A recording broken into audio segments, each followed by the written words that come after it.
Well, let's start this show off by talking about the week that was. And when I think of the week that was, I think of a whole lot of offense that you guys were able to provide. A lot of runs and a lot of time on the field, and it really started in Texas with the 21-run outburst on Tuesday after we got down 5-0 in the first inning, and our guys just put up 11 in the second, 4 in the third, and it just continued. And then we have a big outburst in Chicago on Friday night where I think we win 13-5, and our guys have really been swinging the bat. And Tex had 4 homers in 2 days.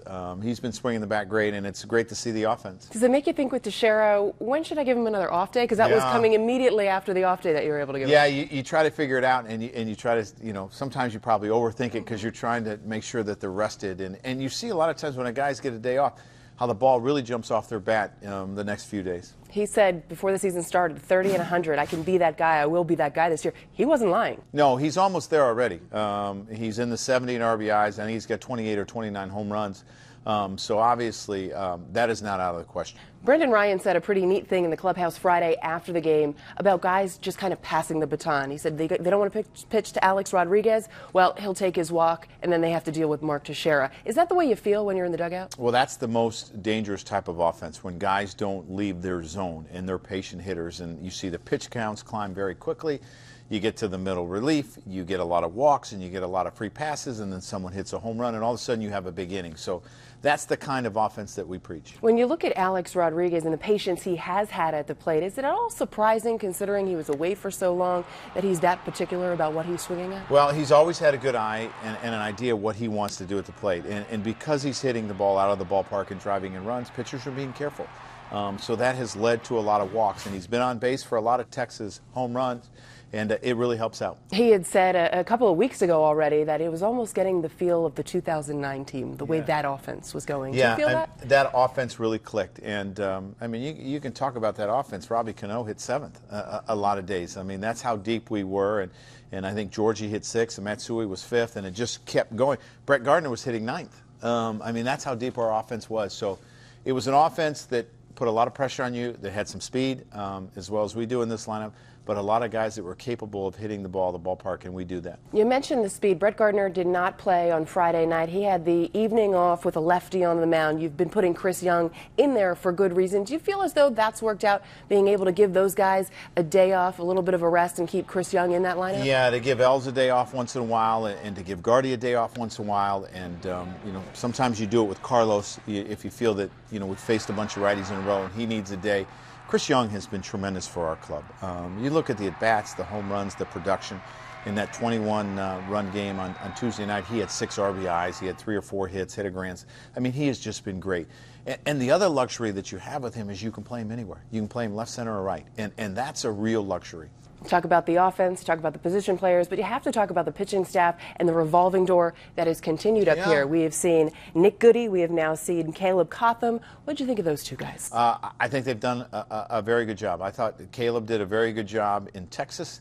It's a young man that was not in big league camp. He came and pitched a game, and we kind of got him on our radar. He closed the game out, I believe, in Houston when we played them, and we were like, this might be a guy that helps us at some point. And he has pitched extremely well in AA and AAA.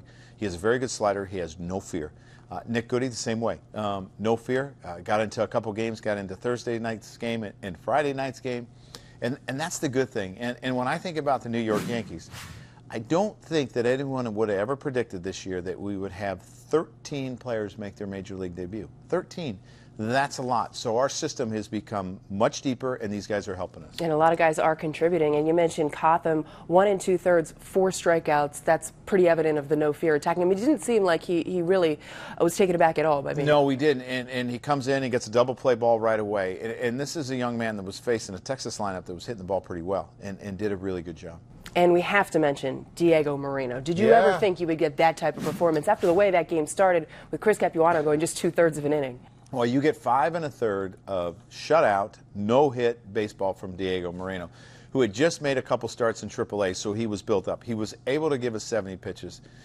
And you think about a game where you win 21-5, you don't think about saving your bullpen, but he did. He saved our bullpen. And then Adam came in and gave us 3 innings, and we only used a couple guys in that situation, which really helped us out. And it's unbelievable. His first win.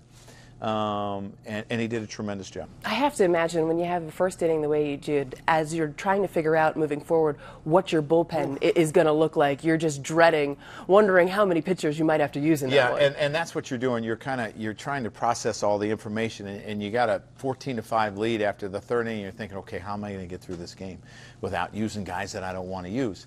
And Diego Moreno and Andrew Warren really saved it. Let's talk starters a little bit. Some rough news as far as the starting contingent is concerned. Michael Pineda heading to the DL. Yeah. How long do you think he's going to be out? Well, hopefully he won't throw for about 10 days, and we'll get him throwing again, and you build it up and long toss. And the good thing his arm is in shape, and I don't think his arm is going to fall out of shape in a short period of time if it heals like we expect. So, you know, I mean, you got to look at, it's going to at least be 15 days. We know that. It's probably going to be more than that. But I know he'll pitch again this year, and he'll make a number of starts for us. And it looks like Luis Severino is going to get the nod, maybe filling in for Pineda in the rotation. He'll definitely get a start. What are you most looking forward to in seeing him? I want to see the young man compete, and I want to see how he makes adjustments. He's got great stuff, and he's got a big arm. And the big thing is for him is to get through that first inning and just be able to relax. I mean, that's the big thing for every player. The nerves that you have that first game, butterflies are this big in your stomach. But that's a good thing because that means you really care and you want to do well. So I'm excited for him. Easier, tougher to start at Yankee Stadium, or does it not matter? It's your Major League debut where you are. I think you're going to have those butterflies no matter where you're at. I don't know if it's easier or tougher, but he's going to do it. And then you look at CC Sabathia. He went the final day in Texas. It was 100 degrees when that game started. He wound up leaving, not because of dehydration, but after the game said he was suffering from dehydration-like symptoms, sent to the hospital. That has to be a scary thing to hear. Yeah, it's really scary. He had to spend the night in the hospital in Dallas, and he came in on Friday, and he actually looked pretty good. He said he was pretty tired because he said in the hospital they're checking you every 20 minutes and they're not letting you sleep. But it was good to get him back. It was good to see that he felt okay, and it's good news. Well, nice to see him back in that clubhouse. Now, do you think that'll affect at all where you pitch him again? He said, yeah, I might give him a couple extra days just to let his body recover from this over the weekend. And then you have Nathan Eovaldi that went Friday night in Chicago, and Eovaldi again put you in a position to win the game. But it seems like, especially later in the games, he throws a lot of pitches. People want to make that he's not giving us a big deal. He's not giving us a lot of distance. That's not an easy game to pitch. I mean, you're sitting down 30 minutes between every half an inning, and it's hard to get in a rhythm. I was pretty pleased with what he did. Obviously, we would have liked to get in 7 or 8 innings out of him, but it's not easy when you have to sit for so long, and you just never get that rhythm that you want. So I thought he did a good job. He did a great job in Minnesota last Sunday where he gave us 8+ innings, so we're really pleased with what he's doing. Overall, how much of a bright spot has he been in the maturation process with him been over the last handful of starts? Yeah, I think he's been huge. I'm not exactly sure he's got 10 or 11 wins for us, but he's leading our team in wins, and he's doing a great job.